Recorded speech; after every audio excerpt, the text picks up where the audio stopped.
to Revolutions Weekly, where we dive into the details from many periodic revolutions, elections. I'm your host Alvin, and as promised, this week we'll be talking about the recently ended Welsh parliamentary elections. Now, if you remember the episode that I did last week, or if you didn't tune into the episode last week, basically, I was talking about the Scottish elections, but at the same time that was happening, there was also another British region which also had an election, and that's Wales. So basically what we had here is two major regions having their own particular elections, and the results of which could have interesting implications for what's going to happen going forward. Now, unlike the notorious, infamous, famous Scottish Parliament, the Welsh Parliament is somewhat more low-key. It's less known to people outside of the UK, and in terms of like what it has been able to do, in terms of what it has done, hasn't really done much in terms of, creating a constitutional or a national crisis in the same way that the SNP has been doing with the Scottish Parliament. So, the Welsh Parliament, or the Senate Cymru, as it's known in Welsh, so their history is actually pretty similar to the Scottish Parliament up in Scotland. So basically, same thing, they had a referendum at around the same time in 1997, and they've established it in 1989, and basically since then, they have had the same devolved power as the Parliament in Scotland, but of course, in this case, it's for Wales. Now, what's interesting about the Welsh Parliament, in terms of historical precedent, is that whereas, Scotland has always had relative autonomy in relation to England, being that the United Kingdom is a union between the Kingdom of England and Scotland, Wales, on the other hand, has, a much closer, I would say, it's a very different relationship to England in that, Wales is an occupied territory. Essentially, Wales was annexed by Henry VIII in like 16 something.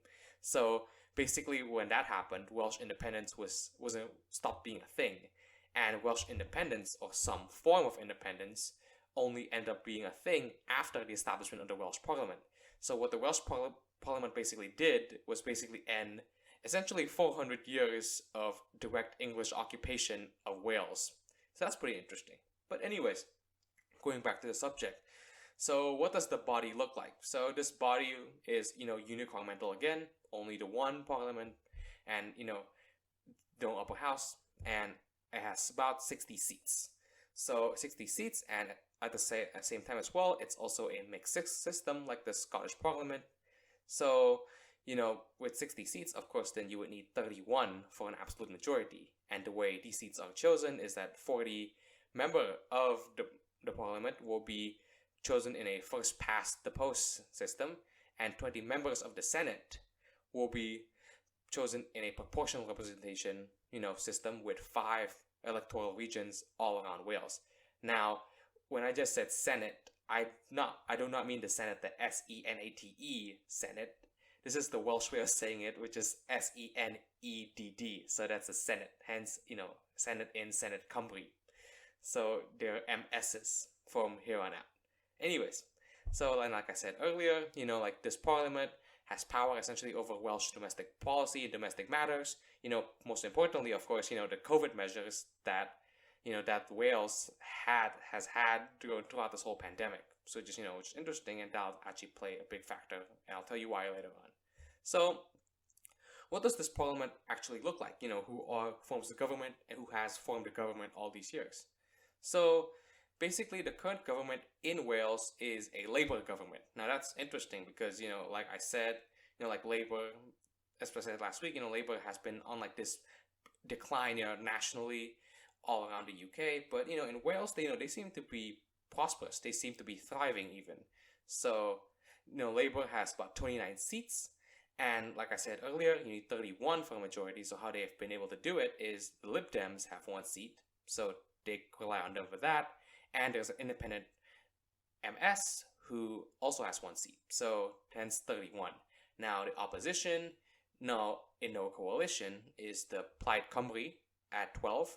So the Plaid Cymru is essentially, imagine a Welsh SNP. So whereas the SNP, the Scottish National Party, fights for Scottish interests, the Plaid Cymru fights for Welsh interests. So they're at 12, the Conservatives at 11, and other parties at 6. Now, these other parties is actually kind of quite interesting because there are some very like colorful parties. So like UKIP, if you've heard of UKIP, the UKIP was famous for spearheading the Brexit campaign, like throughout the UK, and well, then I guess they've been successful in that part. And at the same time, UKIP surprisingly used to hold a majority of seats in the European Parliament. Now, of course, the UK is no longer part of the EU, so they're not in there anymore. But when they were in there. And there's also another interesting party named Abolish the Welsh Parliament Party. That's literally the name, Abolish the Welsh Parliament Party. And if you're wondering what they stand for, well, they essentially stand for abolishing the Welsh Parliament. Duh. So they have 1 seat. That's kind of interesting. Now, if you're wondering how all these weird, colorful parties were actually able to even go into the parliament in the first place, well, interestingly enough, like the Welsh parliamentary elections and just like the Welsh Parliament in general, like all the elections for them tend to have a very low turnout rate. Now, like how low? Well, like American elections have higher turnout, but it's about 40% if you're wondering. So that's abysmal. So you're talking about turnout, that's not even half of Wales essentially turning up to vote for their own parliament, who ostensibly has a lot of jurisdiction, a lot of power over their lives. So because not a lot of people vote in this election, more colorful parties are actually able to rise to the top because these small, interesting, small, weird parties actually have somewhat of a passionate base of support. So because they do have that base of support, these people would actually go out and vote, and normal people just wouldn't. So because that the normal party, quote unquote normal parties, don't, rise to the occasion, and the weirder, the more fringe parties are able to take advantage of that. So that's how these weird parties have been able to go in, and that's the same reason why the European Parliament for the UK, at least when they were there, was filled by UKIP and the Brexit Party, because people just don't bother to vote in these elections. So more colorful characters are able to rise to the top because at least they have some passionate base of support, a very little base, but enough of a base that where when they actually vote, they can actually win because nobody else votes. Basically, that's what it is. Anyways, moving on. Now we're talking about issues that are in this particular election. So, what are the main issues? What are the main events? Like deciding for how people voted in the end, essentially. So, COVID, of course. So it's basically mostly a COVID election. But unlike, the more bombastic Scottish elections, would recommend you check out the episode, by the way. So unlike that election, we don't have an independence issue. We don't have an issue of, of like a national scale, of like a national crisis. And, in terms of like how Brexit plays into it, well, Wales voted pretty much with England in that they would mostly like to leave the EU as well. So there's not that issue as well. So essentially what I'm saying is there's not really much of anything going on. And what ultimately was the biggest factor was the COVID pandemic, and which is how the Labour government has been handling it. I think they've been handling it relatively well. Now, of course, Wales earlier on actually had a really big like surge in cases, but I think over time they've actually been able to like bring it down. So I think that's why like Labour had a strong position going into this particular election. But of course, even though it is mostly a COVID election, there are still underlying issues within Wales itself. Whether or not these will become more salient issues in the future, we'll just have to find out. But anyways, so what are these underlying issues and how effective were they at affecting the vote? So the first issue is Welsh independence. So based on a recent poll, essentially 14% of Wales wants to be independent. So compared to the 55% of Scottish voters that like to be independent, this is nowhere close to being salient. But it's there, like there is a faction, in Wales supporting, Welsh nationalism. And, like at the same time, like with Brexit, like there's not a push like in Scotland, whereas, like in Scotland, basically, Brexit became a push for independence. In Wales, because they largely voted with England, there's not that much of a push. There's not much of a stimulus, much of a reason for people to reconsider their choice on independence. So it's purely a sentimental thing. It's purely, Welsh pride, which is, not enough to create a legitimate movement for independence, essentially. Now, that's where, parties like Plaid Cymru comes in, because, they're probably a party who would be the closest to, like, an SNP, to a party that would endorse independence. But, at the moment, as you can see from the seats that they have, they're not, like, a dominant force nationally, and they're not a dominant force in Wales. At least not as big as they could be, and, like, not as big as they need to be in order to actually force a referendum, to force the issue, essentially. And another salient issue, well, debatable, but another issue is the abolishing of the Senate, the abolishing of the Welsh Parliament. Hence, when I was telling you earlier about the abolish the Welsh Parliament party, yeah, they're basically one of the main representatives for that segment of the Welsh population. So about 15% of people, like I said, wants the Welsh Parliament to be abolished. Why? Well, because they don't really see it as being effective. They don't really, see it as, like having any impact in their life. It's just kind of like waste money. It moves them away from Westminster. It slows down, the passing of policy, and especially in COVID, the passing of vital policy, because if everything has to go through them and then Westminster, instead of just having the same policies as England, for example, well, then, then basically the COVID response wouldn't be as fast. And I think this really was the case earlier on. And earlier on, like people saw the really relatively slow response to COVID, and how ultimately, so people thought, like if we were just part of Westminster, we were part of England, not really part of, but like, if we had the same policies as England, hence no parliament, well then we could probably, pass these policies, these restrictions a lot quicker, get, the care that we need, things like that. So that's why some people support abolishing the parliament. So it's not like Scotland, like the Scottish people who fully support the parliament. In Wales, I think the parliament is more of a touchy subject. It's like, it's a very debatable, its very existence is debatable. So that's interesting as well.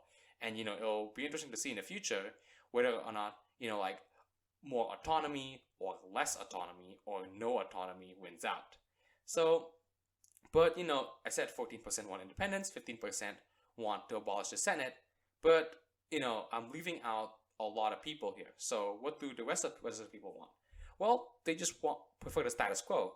They don't really, they see it as a compromise position. They don't really see a need to make big changes into their current circumstances, because their current circumstances, well, for them, it's, it's pretty amicable. It's fine, I mean, like a lot of people don't really vote in the parliamentary elections, but, they don't really see the parliament's existence as being, fundamentally, like disruptive to their lives, or, they don't really feel the need to like further distance themselves from England, so then there's not really a big movement in either direction.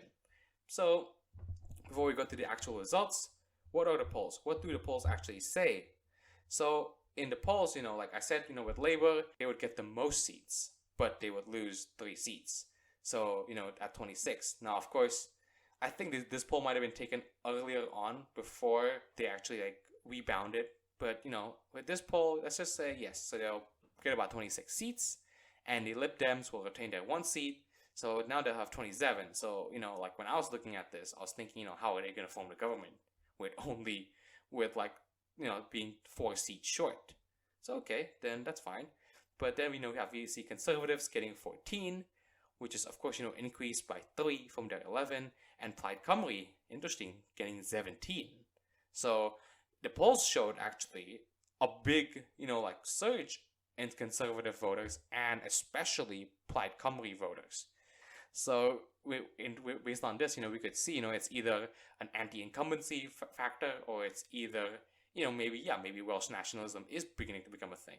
But I think I lean more on like the former, where it's just like anti-incumbency based on what the polls are saying.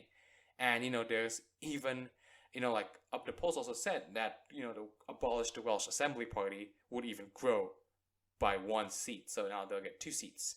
So ultimately, I wasn't sure how the government was going to be formed. But luckily, the results deviated quite a bit, actually, from what the polls were saying. Especially in regards to Labour's, whole position in the parliament, in the government, essentially. Because, like I said, Labour has been in decline nationally, so, they've lost a lot of municipal seats. They've lost some seats in the Scottish Parliament. They've lost a lot of seats in the election 2 years back. So, so they're not in a good shape to do anything. But they surprised us. So basically, what Labour ultimately was able to do actually is to increase their majority, is to increase their seat share to 30. So they've added 1 seat. But 30 ain't gonna cut it. You need 1 more seat, 31. So, what's likely gonna happen is they might, again, do a coalition with the Lib Dems. So Lib Dems, of course, staying only at 1 seat. So that's basically what the government is likely to look like. So, and of course, this is like the first time in the history of the Senate, actually, interestingly enough, that any party is able to get this many seats, 30 seats. Like basically half of the whole Senate. And conservatives, like I said, they were initially predicted to get 3 seats. Well, they got 5, so they're now at 16. So that's interesting, actually. So this is a big conservative leap, and this is actually, well, again, with the Senate's relatively short history, it's the biggest leap that we've ever seen of any party. So of course, Labour, of course, won in that they were able to retain power, but the Conservatives also won big here. So they've got 5 seats basically extra, and it'll be interesting to see if they could even go for the jugular next time around and actually maybe even take over the government. We'll just have to see. And of course, Plaid Cymru initially expected to get loads of seats. Well, they've kind of underperformed the polls and they've only gotten 1 extra seat. So now they're at 13. So, 2 extra seats, and now they're at 13. So that's, that's not as big as a performance that they were predicted to have, but, they persevered, they're fine, they're growing, it's fine.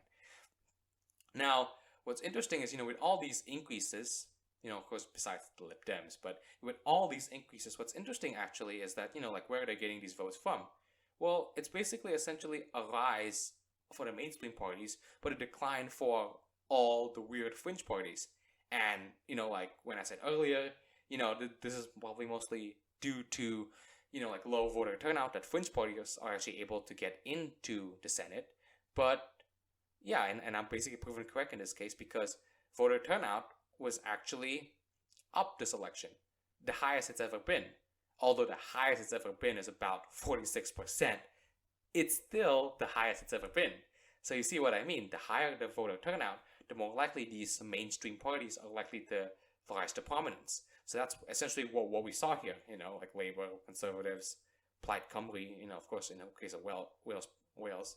And, they were able to take advantage of this increased voter turnout, essentially, and was able to get more seats. Whereas the fringe parties, UKIP, abolish the Senate party, abolish the Welsh Parliament party, they're gone, basically. So it's interesting. It's interesting to see that actually happened, that we saw a mainstreaming of the Welsh Parliament, and if people do keep voting, if turnout does keep increasing, well, then we'll likely just see a better representation, definitely, of Wales and government that that's supposed to represent the people, but then also we won't really see much of a of a fringe party fest, which is unfortunate for me, but it's great that we're going to see more solid governing coalitions.